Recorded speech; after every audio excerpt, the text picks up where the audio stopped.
गंगा के जल से इंद्र ने ठाकुर जी की अभिषेक कयो। तत्पश्चात दोनों ठाकुर जी की कृपा प्राप्त करके अपने अपने धाम चले गए। तत्पश्चात एकादशी का समय आया।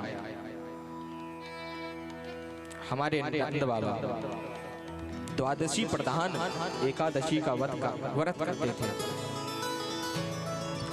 एकादश्यां निराहारः समभ्यर्च्य जनार्दनः स्नातुं नन्दस्तु कालिन्द्यां द्वादश्यां जलमाविशत्। नंद बाबा द्वादशी प्रधान एकादशी का व्रत करते। अब उस दिन क्या था कि रात्रि के समय ही एकादशी पूर्ण हो गई। तो पारायण करने के लिए नंद बाबा रात्रि के समय ही जल में स्नान करने चले गए। तो असमय में स्नान करने के कारण वरुण जी के गण उन्हें उठाकर सीधे वरुण लोक ले गए। अब जब प्रातः काल हुआ, नंद बाबा घर नहीं आए और वहां से कुछ ब्रजवासी गुजरे। उन्होंने देखा कि घाट पर नंद बाबा के वस्त्र पड़े हुए हैं, किंतु नंद बाबा नहीं।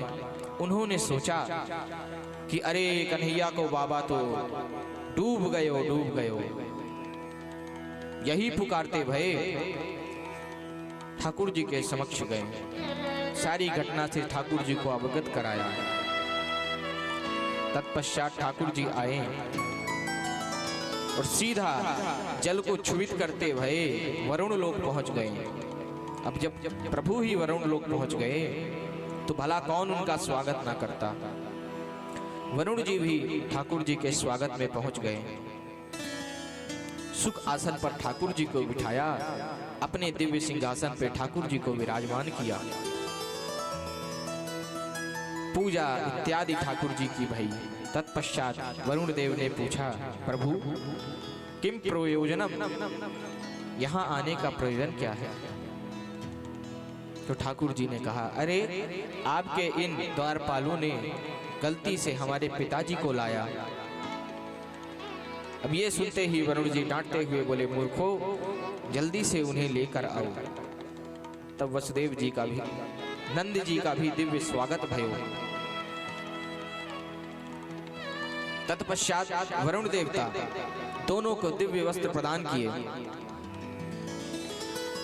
उन दिव्य वस्त्र की खासियत यह थी कि उनमें जल की एक बूंद भी प्रवेश नहीं करती थी। अब दोनों उन्हीं वस्त्रों को धारण करके जल से बाहर आए।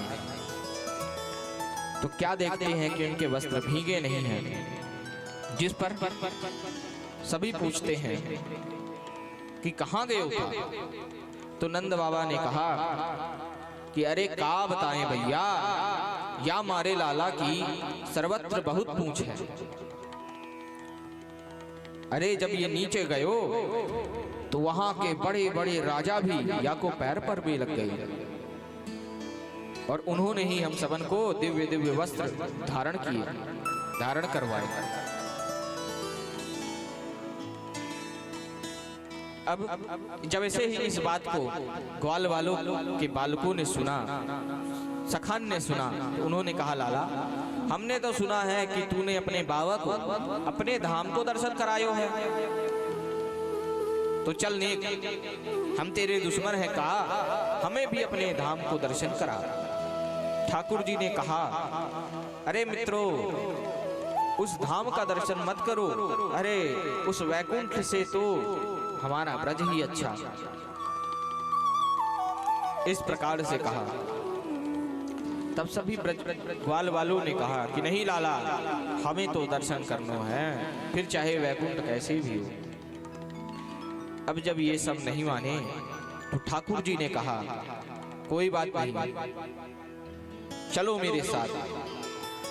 तो सभी चल दिए और ठाकुर जी ने कहा कि इस कुंड में स्नान करो, नेत्र बंद करो और जब मैं कहूं तब नेत्र खोल लेना।